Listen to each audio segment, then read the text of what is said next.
여러분이 기도해 주셔서 주님의 은혜 가운데 미국에서 20여일 동안 쉼을 얻고 돌아와서 함께 예배하게 되는데, 주님의 모든 은혜와 사랑과 평강이 우리 주 안의 모든 가족 여러분들에게 함께 하시기를 바랍니다. 제가 20여일 동안 미국에 머물면서 가장 많이 들었던 말, 그리고 했던 말 세 가지를 소개를 해드리도록 하겠습니다. 영어를 잘 하지 못한다 할지라도 이 세 문장만 할 수 있다면 미국에서 살아갈 수 있다고들 그럽니다. 첫 번째로 가장 많이 들었던 말이 그 유명한 땡큐입니다. 어디서나 땡큐 소리가 들립니다. 감사합니다 라고 하는 말이지요. 그 다음에 두 번째로 많이 들었던 말은 excuse me, 실례합니다, 미안합니다 라고 하는 말이고, 그 다음에 세 번째로 많이 들었던 말이 sorry, I'm sorry, 죄송합니다 라고 하는 문장이었습니다. 그 중에 가장 많이 들렸던 말이 땡큐, 감사합니다 라고 하는 말이었는데, 이것은 여러분 잘 아시는 대로 미국이라고 하는 문화는 본래 기독교 문화입니다. 거기에서부터 이 감사라고 하는 것이 나와서 지금은 자연스럽게 모든 미국 사람들의 문화로 정착하지 않았는가 싶습니다. 사랑하는 여러분, 오늘은 맥주 감사 주일입니다. 하나님께 감사할 조건을 찾아내고 감사의 신앙을 회복하자라고 하는 깊은 의미를 가지고 있는 것이지요. 구약 성경에 보면 하나님께서 이스라엘 백성들에게 3대 절기를 지키라고 말씀을 하셨습니다. 출애굽기에도 나오고, 이제 우리가 앞으로 계속 보게 될 신명기 강해 때도 나옵니다. 신명기 16장에 보면 이스라엘 사람들은 세 가지 절기를 반드시 지켜야 했습니다. 이 절기를 지키라고 하신 목적은 하나님의 은혜를 잊지 말고 감사하라라고 하는 깊은 뜻이 있는 것이지요. 맨 처음에 지켜야 할 절기는 유월절입니다. 유월절은 여러분이 잘 아시는 것처럼 이스라엘 백성들이 애굽 사람들의 압제하에 있다가 하나님의 은혜로 구원받은 날을 의미하는 것입니다. 우리나라로 말하면 광복절과도 같습니다. 그래서 이 절기를 지킬 때에는 누룩이 들어가지 않는 떡을 먹으면서 지키게 되는데, 그래서 별명을 무교절이라고도 합니다. 그러니까 유월절, 무교절 다 같은 절기를 의미하는 것이고, 그 다음에 두 번째 절기는 유월절에서부터 50일째가 되면 지키라라고 말씀하신 오순절이 있습니다. 오순절이라는 말은 50일째 되는 날이라고 하는 뜻이 있는 것이지요. 자, 6월절에서부터 50일째가 되려면 일해가 몇 번 지나야 될까요? 7번 지나지요. 그래서 77에 49 하고 그 다음에 50일째, 그래서 77절이라고도 부릅니다.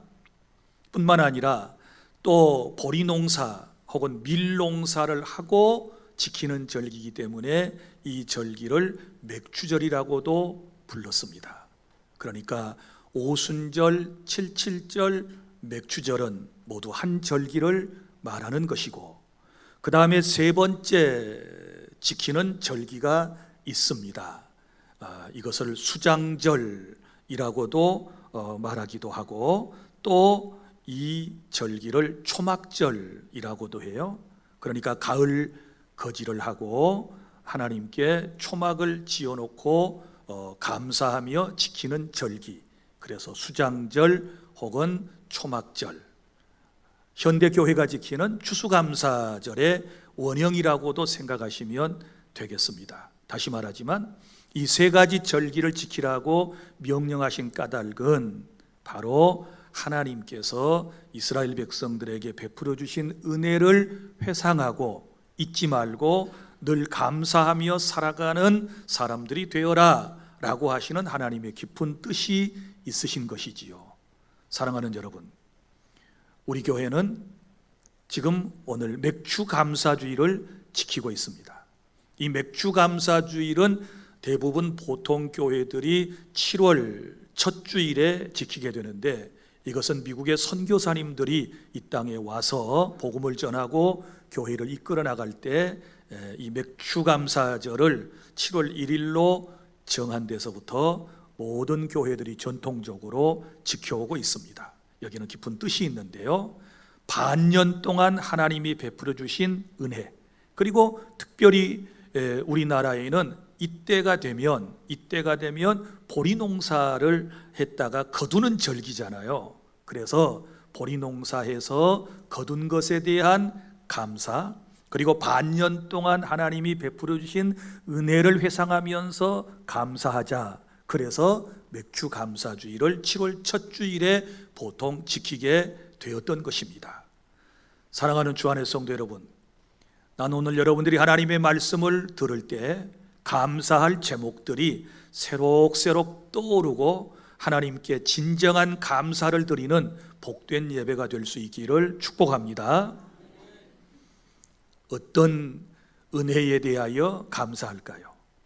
첫째는 만남의 은혜에 대하여 감사하셔야 합니다. 11절부터 12절까지 말씀입니다. 무슨 얘기인가 하면 오늘 본문의 내용을 자세히 살펴보면 예수님께서 예루살렘으로 올라가시는 길에 사마리아와 갈릴리 사이를 지나가셨다, 이렇게 말씀을 하고 있습니다. 그러니까 이곳은 사마리아와 유대 국경 사이에 버려진 아주 척박한 땅이어서 사람들이 그곳에 살려고 하지 않은 소위 버림받은 땅이었던 것입니다. 그러면 사람들이 살려고 하지 않는 땅에 누가 가서 살 수 있을까요? 자, 이런 것이지요. 위쪽으로는 사마리아가 있습니다. 아래쪽으로 유대 땅이라고 그랬습니다. 그 중간에 끼어 있는 땅입니다. 그런데 이 사마리아 지역에도 당시에 불치의 병으로 알려진 한센인들이 많이 있었습니다. 그리고 또 남쪽 유대 나라에도 한센인들이 생겨나게 됩니다. 그러면 그들이 자기들이 살던 곳에서 살지 못하고 격리된 곳에서 따로 살아야 되거든요. 바로 그래서 자연스럽게 그들이 살 수 있는 땅이 되었다라고 하는 것입니다. 그래서 이 땅은 아무도 지나가지 않습니다. 예수님께서 지금 어디로 가시는 길입니까? 예루살렘으로 올라가시는 길이거든요. 보통 사람들 같으면 저 갈릴리 지방에서부터 예루살렘으로 올라가려면 이 지역은 우회해서 가는 것입니다. 왜냐하면 그곳에 누가 살아요? 한센인들이 모여 사는 마을이기 때문에 그런 거예요. 그래서 율법에 따라서 또 자신들도 감염될 수 있다는 그런 염려와 두려움 때문에 그들은 그 땅을 지나서 가는 것입니다. 그런데 우리 예수님께서는 그 땅에 일부러 들어가셨다. 이것을 오늘 본문에서 찾아볼 수 있게 되거든요. 아무도 찾지 않는, 아무도 가려고 하지 않는 바로 그 땅에 예수님은 가셨다. 왜요? 그 땅에 구원받을 사람이 있기 때문에 그런 것이고, 우리 예수님의 사랑이 바로 그 땅으로 예수님의 발걸음을 옮기게 하셨다라고 하는 것을 우리는 알 수 있는 것이지요. 그러니까 정리하면 사랑의 예수님께서 그 땅에 고통받고 소외받고 살아가는 바로 한센인들을 구원하시기 위하여 의도적으로 예수님께서 그 땅을 찾으셨다라고 하는 사실을 여러분이 믿으시기를 바랍니다. 그런데 거기에 10명의 한센인 환자들이 예수님을 만나게 되는 것을 볼 수 있습니다. 여러분, 그 땅에 10명만 살았을까요? 더 많은 사람들이 살고 있었을 것입니다. 그런데 여기 오늘 10사람이 소개되고 있는데 10명의 한센인들이 예수님께 나와서 예수 선생님이여 우리를 불쌍히 여겨달라고 소리를 쳤고, 예수님은 그들의 애절한 부르짖음을 외면치 아니하시고 응답하셨는데 이렇게 말씀하셨습니다. 너희 몸을 제사장에게 가서 보이라. 이렇게 말씀을 하셨고, 그 말씀을 믿고 제사장에게로 가던 이 한센인 10사람 모두가 다 자기의 몸이 깨끗해지게 된 줄로 믿으시기를 바랍니다.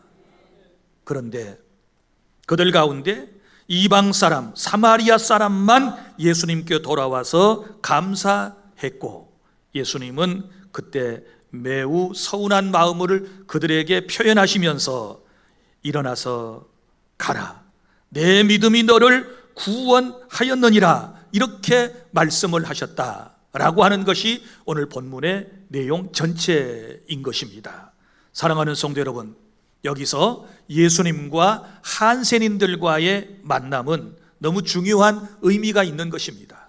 한센인들은 예수님을 만나러 나갈 만한 조건과 환경이 되지 못했습니다. 예수님께서 그들을 찾아와 만나 주신 것입니다. 왜냐하면 먼저 그들은 소외된 지역에 살고 있었기 때문에 그런 것입니다. 자, 한센병에 걸리니까 사마리아 땅에서도 살지 못하고, 그리고 유대 땅에 살던 사람들이 한센병에 걸리게 되니까 동족들과 함께 그 땅에 살지 못하고, 그들은 척박한 땅, 바로 사마리아와 유대의 중간지대의 그 마을에 정착하고 살게 된 것이 아니겠습니까? 얼마나 무시를 당했겠습니까? 얼마나 그들의 삶이 팍팍했겠습니까? 그런 사람들을 사랑의 예수님은 찾아주신 것입니다.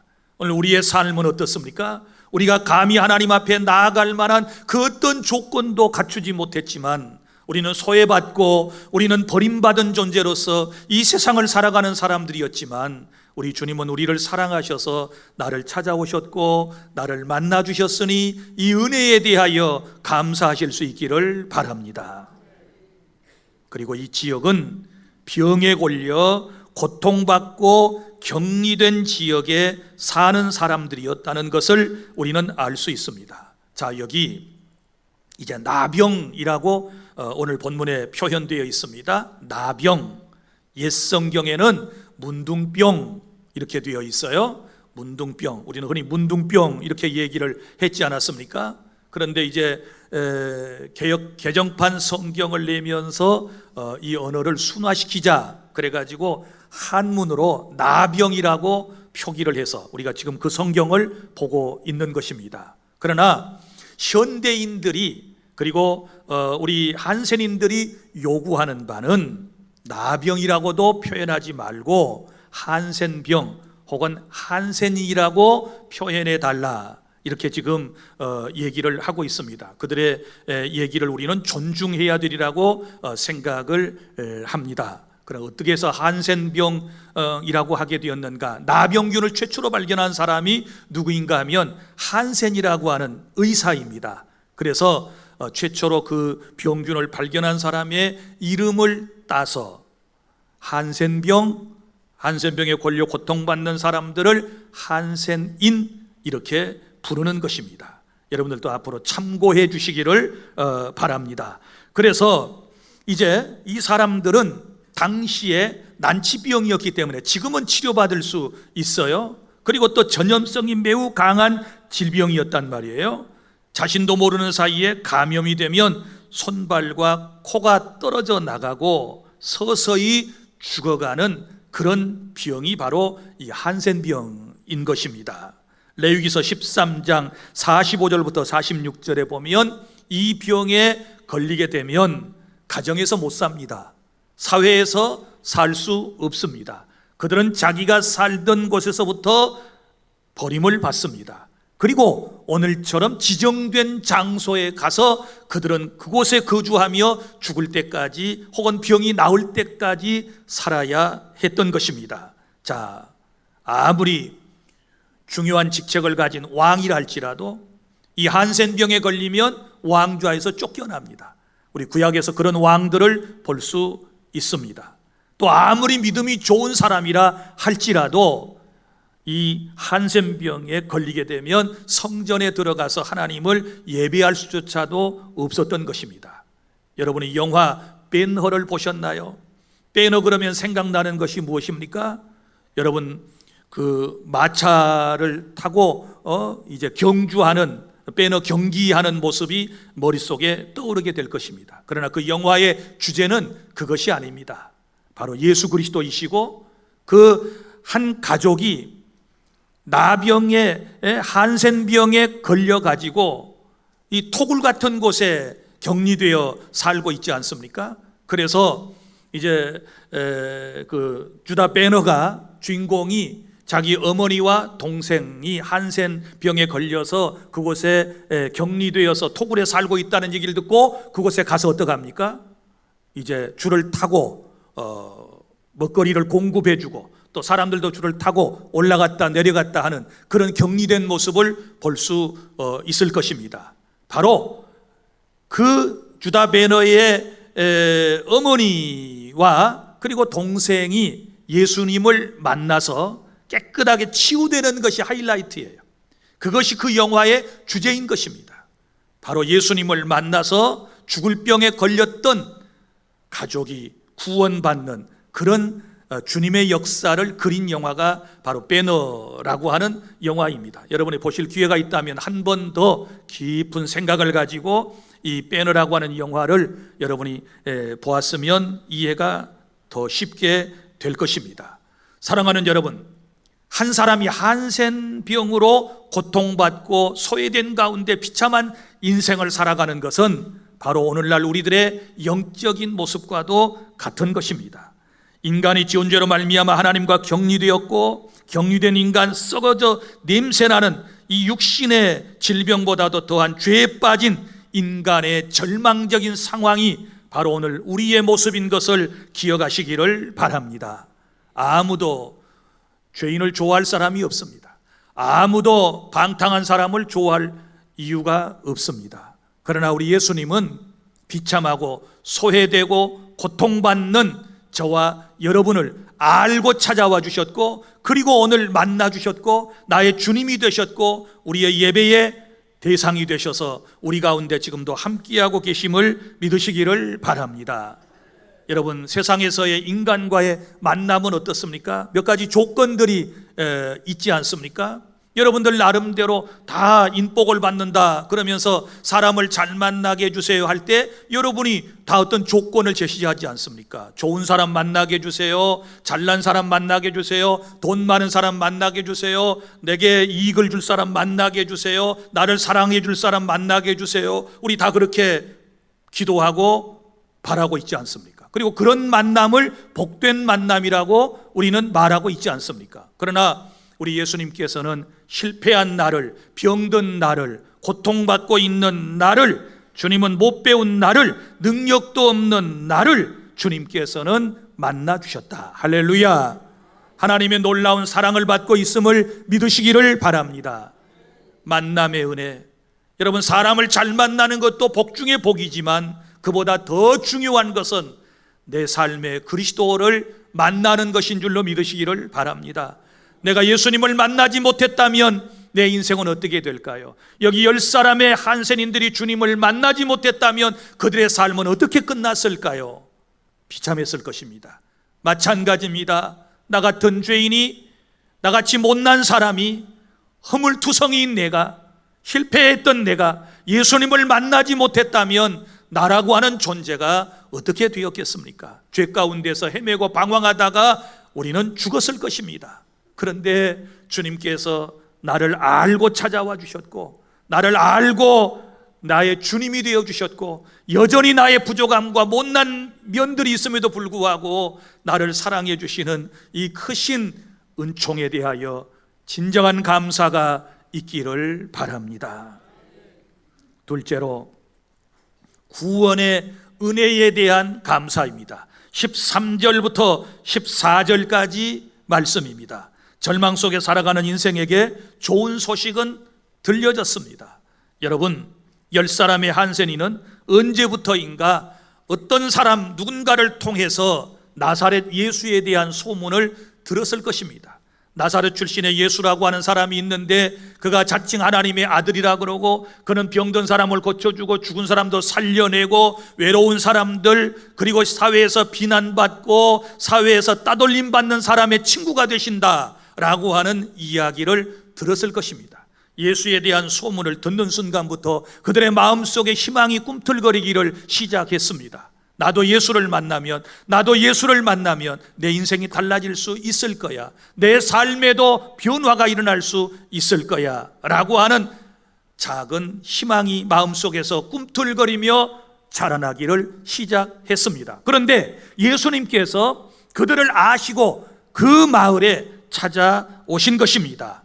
예수님이 찾아오실 때 그들은 얼마나 기뻤을까요? 그들은 그 순간 그 찰나를 놓칠 수가 없었습니다. 이것조차도 바로 하나님께서 그들에게 주신 마음이었습니다. 예수님만이 나의 소망이고 예수님만이 나의 꿈이다, 내 모든 인생의 문제를 해결해 줄 수 있는 분이다라고 하는 그 믿음과 그리고 그 기대는 소망을 주신 분도 결국 하나님이셨다는 사실을 여러분이 믿으시기를 바랍니다. 그래서 그들이 찾아오신 예수님을 만나서 자신들의 삶을 회복하기 위해서, 치유받기 위해서 어떤 일을 했을까요? 우리도 배워야 할 삶의 태도인데요, 먼저는 찾아오신 주님을 통해 회복하기 위하여 부끄러움을 물리치고 예수님께 나와서 부르짖게 된 줄로 믿으시기를 바랍니다.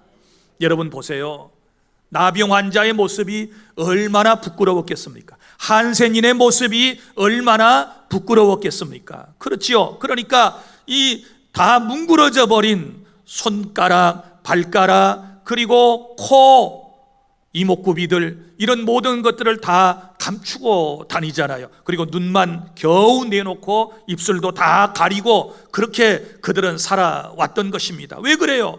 부끄러운 모습이기 때문에 남에게 보일 수가 없었던 것이지요. 그리고 또 그런 모습으로 누구에겐가 나갈 수 있다라고 하는 것은, 다가갈 수 있다라고 하는 것은 율법에서조차도 금하고 있기 때문에 그들은 나갈 수가 없었던 것입니다. 그런데 오늘 여기 10사람은 그런 부끄러움을 무릅쓰고 그런 율법의 가르침을 뛰어넘어서 복음으로 찾아오신 예수 그리스도를 향하여 그들은 나아가면서 부르짖어 간구하게 되었던 것입니다. 그들이 기도했던 것, 예수님 선생님, 우리를 불쌍히 여겨 주십시오. 예수 선생님, 우리를 불쌍히 여겨 주십시오. 나를 불쌍히 여겨 주십시오. 나를 외면하지 말아 주십시오 라고 절규하게 되었을 때 우리 주님께서 그들을 찾아주셨으므로 그들을 만나주셨음을 믿으시기를 바랍니다. 사랑하는 여러분, 주님의 면전 앞에 선 인생의 모습은 누구나 다 이 한센인 바로 이분들의 모습 이상으로 우리는 일그러져 있고 냄새나고 정말 보잘것없는 한없이 연약한 존재라고 하는 사실을 여러분이 기억하시기를 바랍니다. 여러분이 하나님의 은혜를 덧입기를 원한다면, 여러분의 삶에 놀라운 변화를 일으키기를 원하신다면, 그리고 진실로 여러분이 주님을 만나기를 원하신다면 우리가 할 수 있는 말은 딱 한 가지입니다. 주님, 나를 불쌍히 여겨 주십시오. 나 참 불쌍한 사람입니다. 내 인생이 불쌍합니다. 내 살아온 삶이 불쌍합니다. 병든 내 삶이 너무 힘들고 불쌍합니다. 나를 좀 불쌍히 여겨주십시오. 긍휼히 여겨주십시오. 당신밖에 없습니다. 사랑을 베풀어 주십시오. 능력을 허락해 주십시오. 이 기도 외에 우리가 드려야 할 말이 무엇이겠습니까? 사랑하는 성도 여러분, 이러한 절규를 통하여 주님께서 응답하셨습니다. 그래서 우리는 주님에게 놀라운 은혜를 받기 위해서 두 번째는 주님의 말씀에 순종하시기를 바랍니다. 자, 주의 말씀에 순종해야 된다. 무슨 얘기인가 하면 예수님께서 14절에 보면 보시고 이르시되 가서 제사장들에게 너희 몸을 보이라 하셨더니, 자, 제사장들에게 너희 몸을 보여라 이렇게 말씀을 하셨단 말이에요. 자, 왜 예수님께서 고쳐주시지 아니하고 그들에게 이렇게 말씀을 하시고 보내셨을까요? 바로 한센인들에 대한 율법의 규례가 있기 때문에 그런 거예요.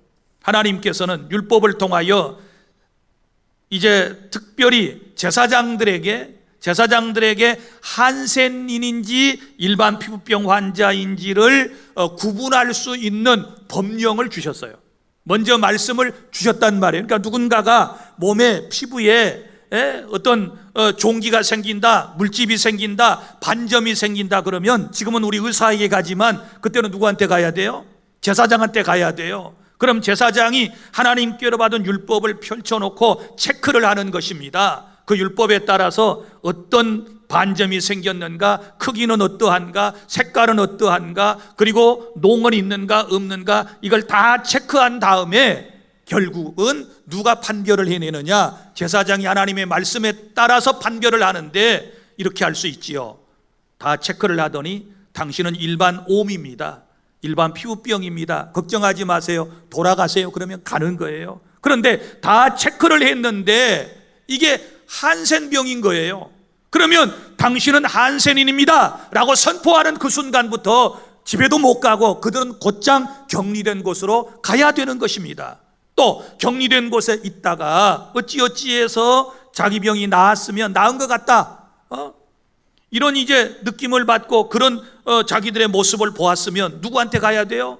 제사장한테 가야 돼요. 그리고 자기 몸을 보여줘야 돼요. 그러면 제사장이 또 체크를 합니다. 체크리스트를 가지고 체크를 할 거예요. 그리고 난 다음에 보니까 이제 나았거든요. 그럼 제사장이 그 몸을 보고 당신은 나았소 이렇게 선포를 하면 그때 자기 집으로 돌아갈 수 있는 거예요. 그러니까 제사장에게 가서 내 몸을 보이라 라고 하는 것은 무슨 얘기예요? 이제 너희들이 내 말을 믿고 가면 너희들의 병은 깨끗이 나을 거야. 그러니까 나은 몸을 제사장에 보이고 너희들은 다시 가정으로 세상으로 돌아가도 돼 라고 하는 말씀인 거지요. 자, 그래서 제사장에 가서 내 몸을 보이라고 하는 말씀을 듣고 이 10사람은 이제 제사장에로 가는 겁니다. 가다가 자신들의 몸을 보니 자신들의 몸이 나아버리게 된 줄로 믿으시기를 바랍니다. 가다가 깨끗함을 받은지라.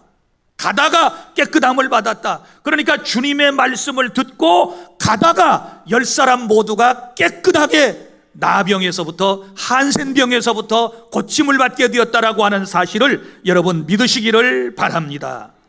얼마나 단순합니까?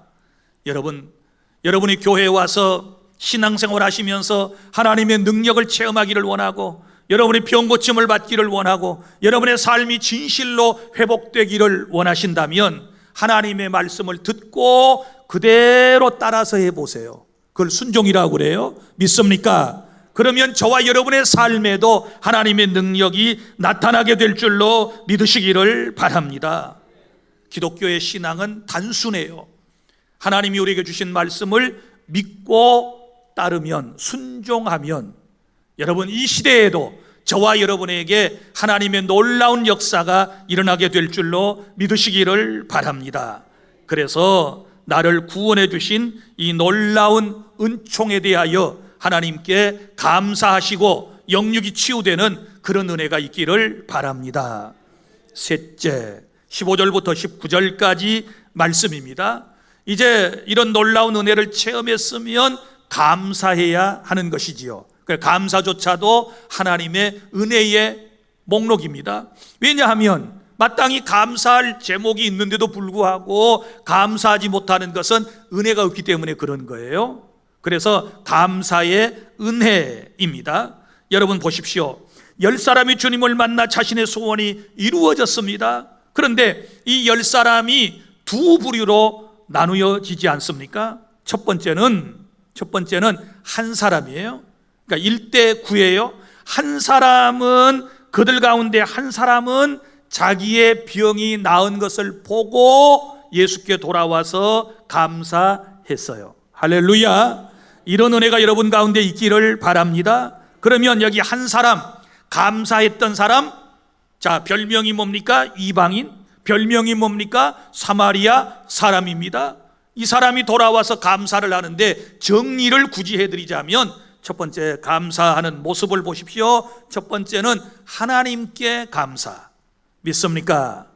자, 큰 소리로 하나님께 영광을 돌리며 가다가 그랬으니까 중간이에요. 중간. 맨 처음에 큰 소리로 하나님께 영광을 돌렸다. 우리 인생의 모든 삶의 목적은 하나님의 영광을 위함인 줄로 믿으시기를 바랍니다. 그 다음에 두 번째, 이 사람의 감사의 특징은 뭐냐? 그러면 돌아와서 자, 이렇게 성경은 말씀해요. 15절, 하나님께 영광을 돌리며 돌아와. 누구에게로? 예수께로. 감사하면 적어도 맥주 감사절 정도는 주님 앞에 나와서 예배를 해야 돼요. 믿습니까? 지금도 가정에서 이런저런 이유로 예배하고 있는 사람들, 적어도 감사전에는 내가 예수님을 만났고 그 예수님을 통하여 구원받았다는 것을 여러분이 확신하는 크리스천이라면 하나님께 나와서 감사해야 될 줄로 믿습니다.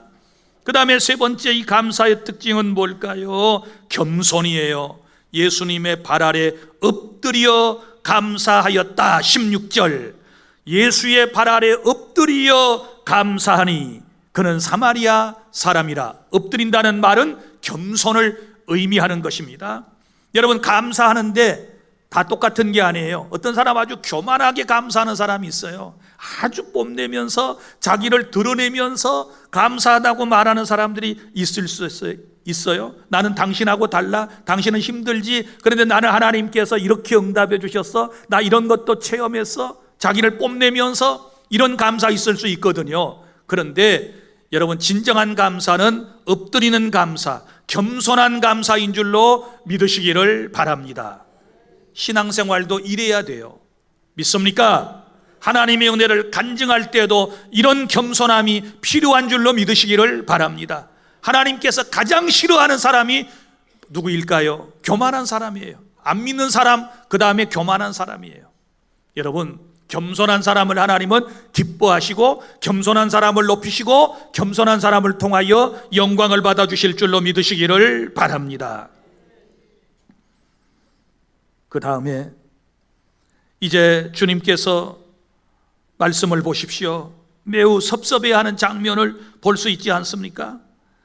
엎드려 감사하는 이 사람에게 이렇게 말씀하셨습니다. 10사람이 깨끗해지지 않았느냐? 그런데 9사람은 어디 있느냐? 하나님께 영광을 돌리러 온 사람은 이 이방 사람 한 명밖에 없느냐? 그런 다음에 그에게 말씀하셨습니다. 일어나서 가거라. 내 믿음이 너를 구원하였다. 할렐루야. 여러분, 주안교회 이 전혀 성도 가운데 하나님의 은혜를 받고 감사절에 감사하기 위해서 온 사람은 여러분뿐입니까? 그 수많은 사람들은 어디에 있습니까?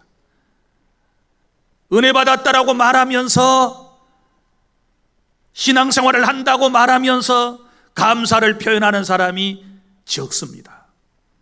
믿음으로 구원받는 사람 많이 있고, 기도의 응답을 받은 사람 많이 있고, 물질의 복을 받았다고 스스로 말하는 사람 많이 있지만 감사하는 사람은 너무너무 적다는 사실에 우리는 놀라지 아니할 수 없습니다. 이것이 바로 우리들의 모습일 수도 있는 것입니다. 그러면 보세요. 이제 두 번째 부류의 사람은 누구입니까? 9사람이에요. 9사람. 어디로 갔을까요? 왜 그 죽을 병에 걸렸다가 나았는데도 주님 앞에 와서 감사를 드리지 못했을까요? 작가 장영일 씨의 글에 9가지를 작가의 시선으로 보고 이렇게 글을 썼습니다. 이 사람들이 9사람이 감사하지 못한 이유, 먼저는 정말 나았는지 먼저 확인해 보아야지. 그래, 정말 나았는가를 확인하느라고. 그 다음에 지금은 나았으나 앞으로 재발할 줄도 몰라. 지금은 나았는데 재발할 줄 몰라. 그리고 또 예수님께는 나중에 감사드려도 되겠지. 이제 보니 한센병이 아니었던 것 같아. 일반 피부병이었는데 그냥 나았어. 아마 다 나은 게 아닐 거야. 일부분일지도 몰라. 그리고 제사장에게 보이는 게 뭐 급선무인가? 가족에게 먼저 가야지. 그리고 아마 지금 내 병이 낫고 있는 중일 거야.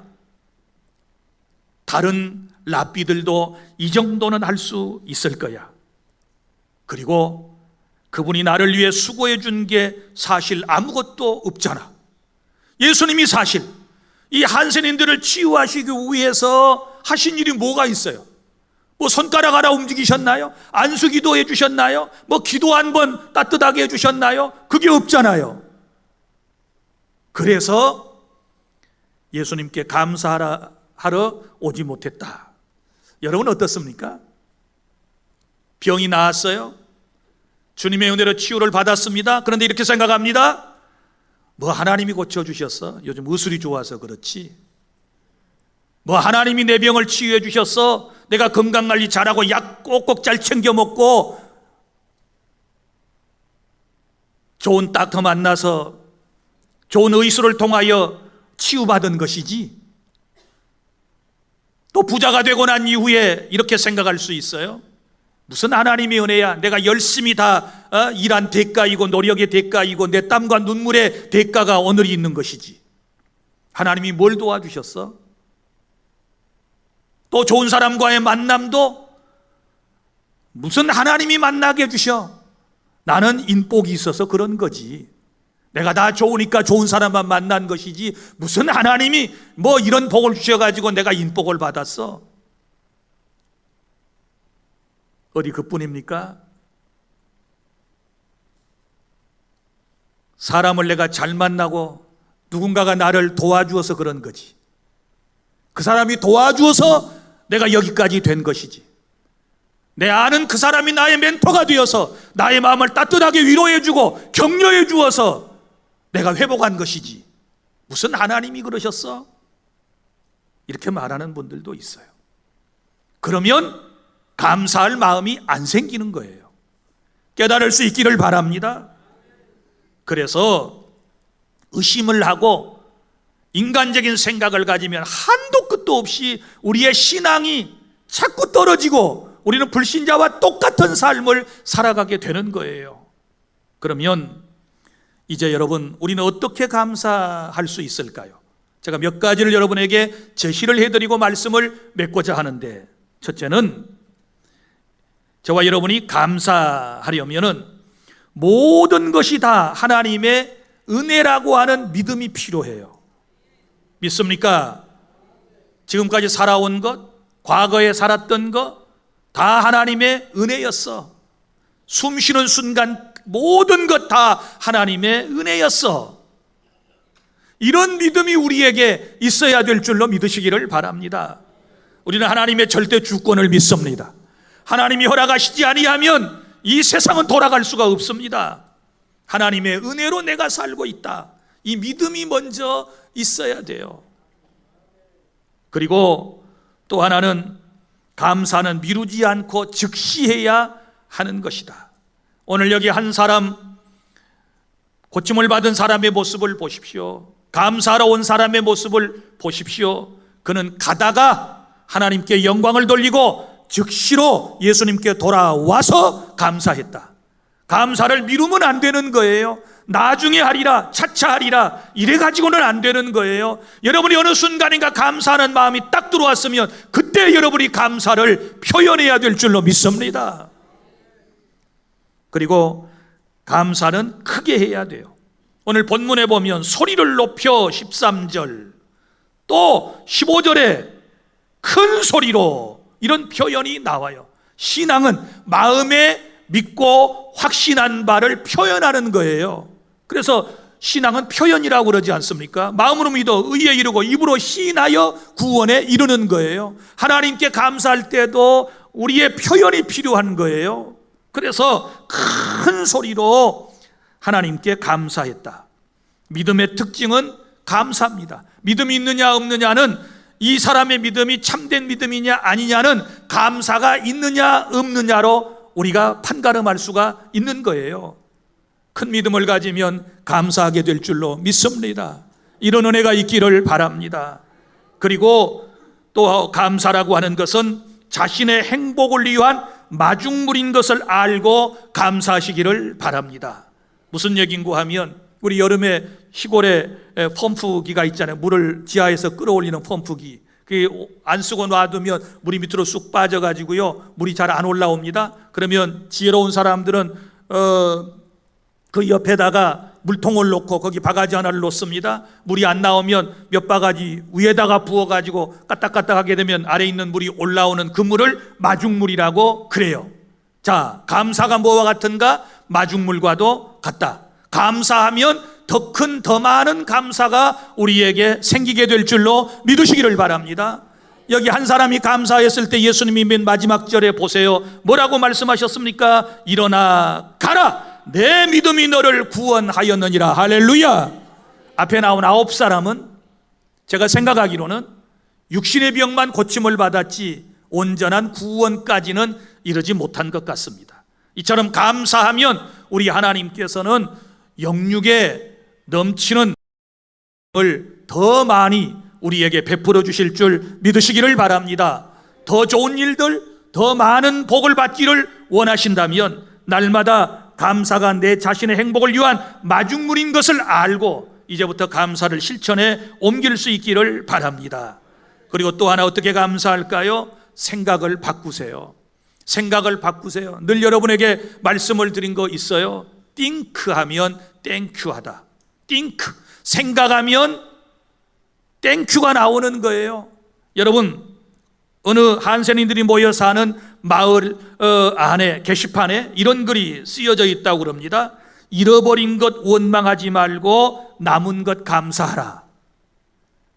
없어져 버린, 뭉개져 버린 손가락, 발가락, 코, 귀, 이거 바라보고 불평하지 말고 그래도 남아있는 내 육신 덩어리가 더 많이 있으니 그것을 보고 하나님께 감사하여라 라고 하는 말씀인 것이지요. 사랑하는 성도 여러분, 저와 여러분이 이제부터 감사하기 위하여 잃어버린 것 원망하지 말고 내게 남아있는 것 바라보고 감사하는 그런 신앙이 될 수 있기를 바랍니다.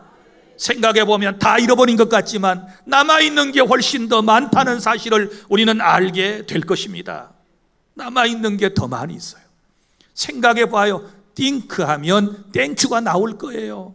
이런 하나님의 은혜를 체험하실 수 있기를 바랍니다. 생각을 바꾸면 모두가 다 감사할 것뿐이라는 사실을 알아야 될 줄로 믿습니다. 그래서 이제 구체적으로 우리는 어떻게 감사해야 되느냐? 노래로 감사해야 돼. 시와 찬미와 신령한 노래들로 그랬으니까 우리의 목소리로 하나님께 감사를 드리고 내 몸으로 하나님께 감사를 드리고 내가 가진 물질로 하나님께 감사의 마음을 표현하고 내 삶 전체를 하나님께 드림으로써 감사를 표현해 나가는 우리 주 안의 모든 성도가 다 되어야 될 줄로 믿습니다.